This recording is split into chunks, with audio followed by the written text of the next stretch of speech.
Évadez-vous dans un cadre verdoyant et paisible d'une propriété abritant 4 hébergements indépendants de 75 mètres carrés, dotés chacun d'une piscine privée. Les Nuits de Lens.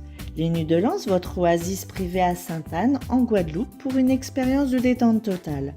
Plage à 10 minutes, parking privé et Wi-Fi gratuit, ainsi qu'un espace commun, barbecue avec table. Les Nuits de Lens. Téléphone 06 90 32 72 37. 06 90 32 72 37. Mayotte, actualité. Du jour, nous parlerons de la réforme de la police nationale, la visite du ministre délégué aux Outre-mer, ses annonces, faits divers, et puis nous finirons avec la jeunesse. Mais tout d'abord, à l'une de ce journal, réorganisation de la police nationale, Mayotte a été précurseur. Il s'agit d'un sujet qui intéresse Mayotte au plus haut point, à savoir comment organiser les forces de police pour plus d'efficacité. Le livre blanc de la sécurité intérieure de 2020 et la loi d'orientation et de programmation du ministre de l'Intérieur prévoient une réorganisation basée sur 3 principes: unicité de commandement, décloisonnement et déconcentration. Et je vous le disais, en 2021-2022, avec 8 autres départements métropolitains ainsi que d'autres DOM, Mayotte a déjà expérimenté la réorganisation avec des résultats concluants. Laurent Simonin, directeur territorial de la police nationale à Mayotte, a expliqué que, je cite, « Depuis 2020, l'activité judiciaire a triplé par rapport à la période précédente et le stock de procédures judiciaires en cours de traitement a considérablement diminué, passant de 5300 dossiers à 1700.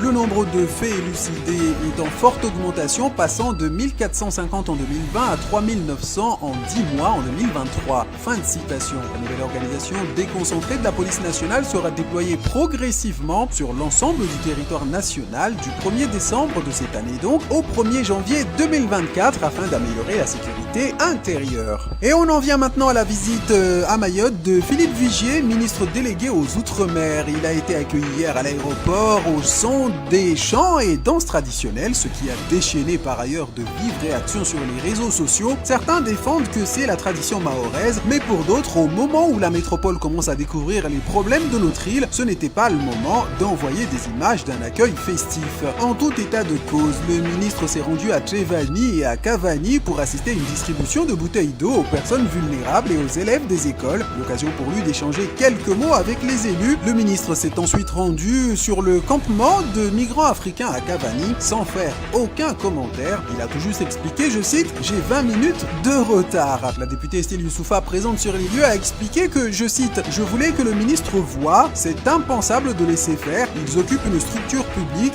il y a beaucoup de nuisances et de violences ». Fin de citation.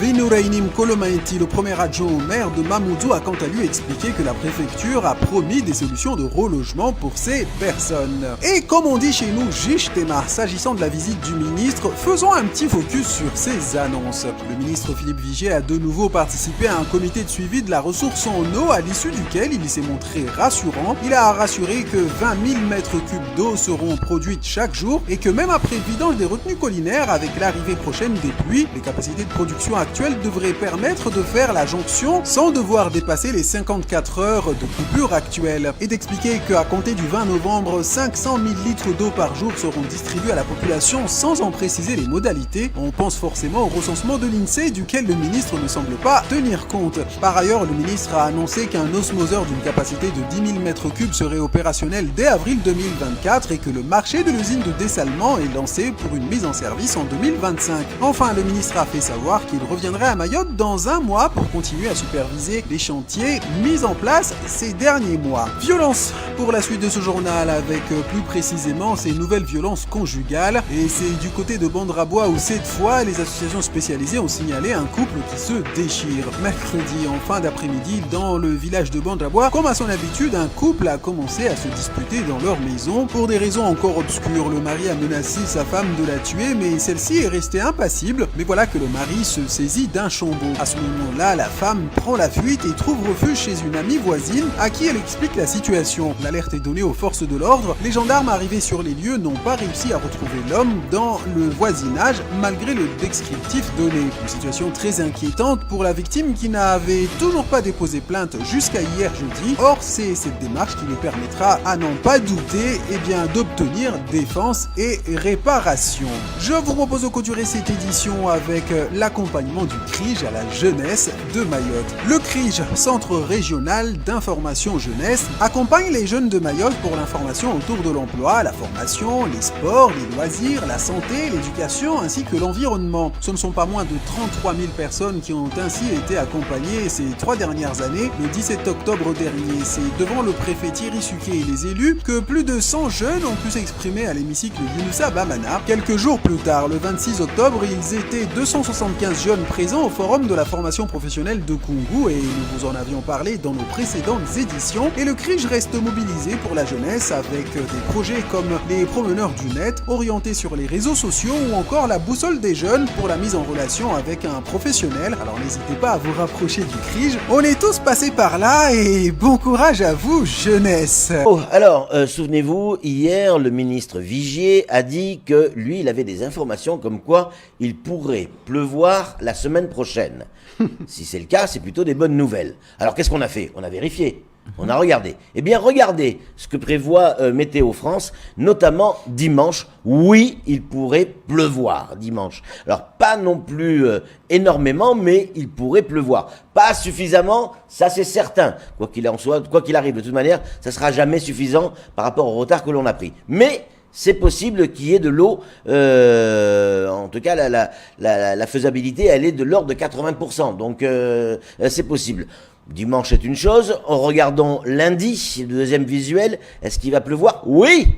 Il a peut-être raison, le ministre, sur le coup. Oui, regardez, lundi, on prévoit dès 5 heures du matin pas mal de pluie. Alors, on s'est dit, ça commence à faire pas mal tout ça. Est-ce qu'on peut regarder en cumul ce que ça pourrait donner sur les jours qui viennent? Eh bien, regardez le troisième visuel, on pourrait avoir 13,5 mm d'eau qui pourrait tomber en 3 jours. Alors, vous allez me dire, 13 mm d'eau, ça fait grosso modo 1,5 cm. C'est pas énorme. Oui, mais c'est ça. Ça, partout, ça peut être intéressant. Il suffit que ça tombe au bon endroit. Ça permettrait peut-être non, ça n'arrêtera pas les coupures d'eau et les tours d'eau, on est bien d'accord. Mais peut-être de régénérer un petit peu les rivières, de remettre un peu d'eau dans nos retenues collinaires. Bref, le ministre avait peut-être raison sur le coup. Oh, elle a l'air contente comme tout. Ah, chouette. Non, mais c'est vrai, c'est plutôt une bonne nouvelle. C'est une bonne nouvelle. Après, pardon, il n'y a pas à se satisfaire non plus. C'est pas le ministre qui annonce ça, c'est Météo France. Météo France. Oui, mais il avait l'info qu'on n'avait pas. Je suis désolé. Moi, je l'avais pas. Oui, mais si, Madame, comment elle s'appelle, Madame Irma. Non, elle m'excusera. Floriane Benassem. Oui. Merci. Très gentil, très sympathique, qui est venu comme régulièrement sur Quasi, puis qu'il avait annoncé que on pouvait avoir une saison des pluies normale. D'accord. Non, mais là, je parle de quel jour et à quelle heure. Oui, c'est la précision, on est un peu plus précis. Oui. Qu'elles nous disent qu'effectivement, à un moment donné, il va pleuvoir, je veux bien le croire. Mais là, hier, Vigier nous a dit, début de semaine prochaine, on va avoir de la pluie. Floriane Benassem. Moi, je vote Floriane Benassem. Mais vous avez raison. Votez Floriane Benassem, mais le ministre l'a dit aussi. Après, je suis sûr que le ministre... Attention, c'est la journée de la gentillesse.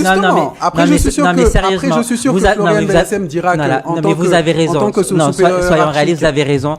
Il s'est renseigné, il a pris les informations chez Météo France, chez Floriane Benassem. Vous avez raison de le dire. Moi, je le reconnais, j'ai pas de problème. Et en plus, en cette journée de la gentillesse, de le dire. Que Floriane Benassem dira qu'en tant que supérieure hiérarchique, elle ne pourra pas lui piquer la vedette. Mais moi, je vote Floriane Benassem. Elle est là pour nous, régulièrement, nous annoncer. C'est vrai. Donc voilà, elle fait je vous épargne les températures, tout ça c'est toujours les mêmes, 28 degrés sur c'est vraiment la journée de la gentillesse, mon Dieu. 28 degrés dans le lagon, bref, il va faire chaud ailleurs. On continue de battre des températures, des records de température. Oui. Ouais, sur Mayotte, il fait chaud. Il fait chaud. En même temps, c'est la saison. Très chaud. En même temps, c'est la saison, on s'approche de l'été là. Ouais, mais quand on regarde le taux d'humidité ici à Mayotte, on devrait déjà avoir un taux d'humidité assez important. Il est relativement faible pour la saison. Et pour cause, il ne pleut pas. C'est à peu près tout pour la météo. On va vite parce qu'on a plein de choses à vous dire.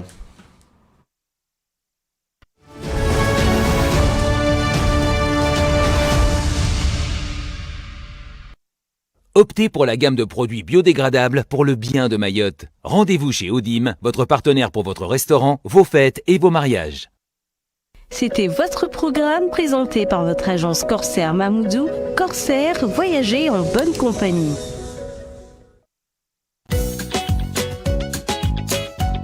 Retrouvez votre programme avec l'offre SFR La Carte Fayda 6 pour téléphoner en illimité. SFR, enjoy. Alors dans un instant, on va faire la revue de presse, on va vous montrer les unes de vos quotidiens ici à Mayotte. On va parler également un petit peu de la presse nationale. Mais normalement, on devrait avoir Yakidou en ligne. Yakidou, est-ce que vous êtes avec nous? Oui, je vois ses pieds. Quel beau pied. Moi, j'adore les pieds de Yakidou. Alors voilà, Yakidou, il y a des gens qui sortent de la barre, j'allais me dire jusque-là, tout est normal. Mais on va parler aujourd'hui de la continuité, parce que normalement, pour pouvoir circuler entre Petite Terre et Grande Terre, c'est comme s'il y avait une route nationale. On doit pouvoir circuler librement, normalement. Or, le fait qu'il y ait de l'eau au milieu et une barge qui fasse des navettes, complique parfois les choses, notamment pour le travail. Oui, Patrick, bien évidemment, d'après ce que nous rapportent les usagers de la barge, surtout ceux qui doivent barger les voitures de la Petite Terre vers la Grande Terre. Oui. Juste aussi pour préciser que, par exemple, ce matin, la barge qui est partie d'ici à 6 heures, il était quasi vide en termes de voitures. Ouais. Et que celle qui vient d'arriver, c'est plein. Donc, en Petite Terre, il y a le besoin.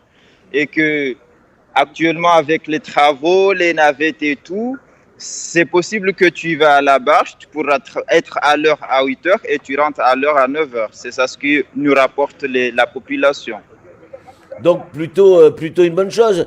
Ça fait des années et des années que ce système de barge fonctionne. Est-ce que les passagers qui sont sur les barges sont toujours autant attachés à leur barge, ou l'histoire d'un pont ou d'un téléphérique est toujours d'actualité ou pas? J'ai pas bien saisi la question, Patrick. Est-ce que les passagers des barges sont toujours attachés à leur barge? Quand je dis attachés, c'est pas attaché physiquement. Hein. Oui, bien sûr, parce que ça, c'est un pont, c'est le seul moyen de faire la traversée entre la Petite Terre et la Grande Terre. Donc, quelqu'un qui habite en Petite Terre, il est forcément rattaché à cette barge, à son planning, que ça soit aussi efficace. Parce qu'il faut savoir aussi que les plannings sont diffusés, mais des fois ça change, mais la population n'est pas prévenue dès qu'il y a un petit changement. O-News Radio sur outremernews.fr.